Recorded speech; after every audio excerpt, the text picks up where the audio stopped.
আলামিন বলেন, জ্ঞানী বান্দা তো তারাই যারা আমি আল্লাহকে দাঁড়িয়ে জিকির করে, যারা আমি আল্লাহকে বসে থাকা অবস্থায় জিকির করে, যারা আমি আল্লাহকে শুয়ে থাকা অবস্থায় জিকির করে, ওরাই তো জ্ঞানী বান্দা।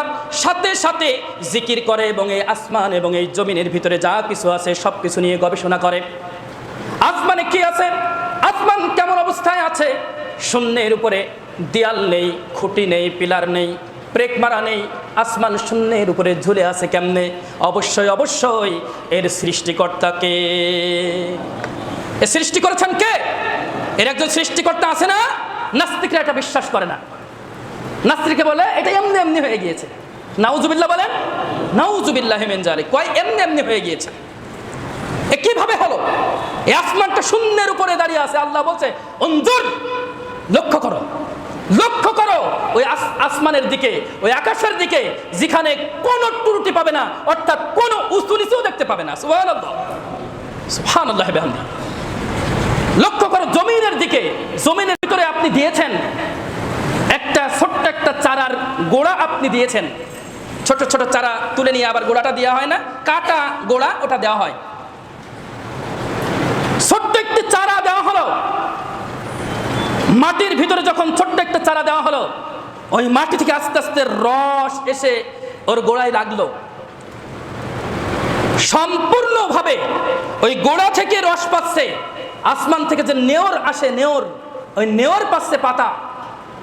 আল্লাহু আকবার, নেওর পাচ্ছে পাতা। একেবারে ওই ছোট্ট চারাটা বিশাল বড় গাছে পরিণত হয়ে যায় এক সময়। সুবহানাল্লাহ।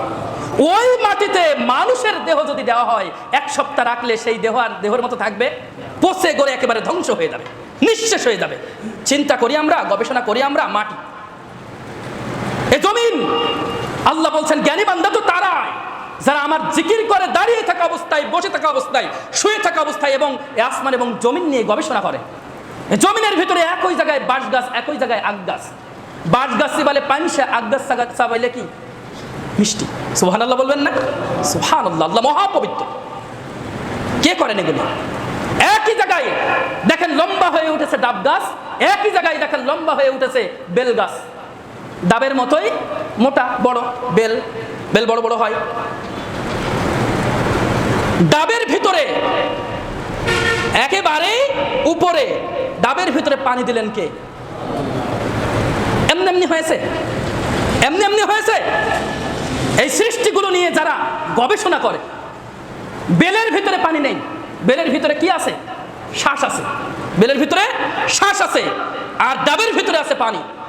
এক এক ফলের এক এক উপকারিতা মানব দেহের জন্য, তাই না ভাই? এক এক ফলের এক এক উপকারিতা মানব দেহের জন্য এ সৃষ্টি করে দিয়েছেন কে? আল্লাহু আকবার।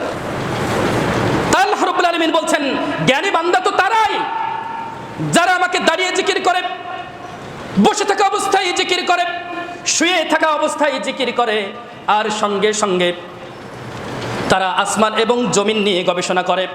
আসমান এবং জমিন নিয়ে গবেষণা করে আর বলতে থাকে, মুখ থেকে বের হয়ে যায় রব্বানা, আমাদের রব, মা খলাকতা, এগুলি সৃষ্টি করেছেন হাযা বাতিলা, এমনি এমনি নয়।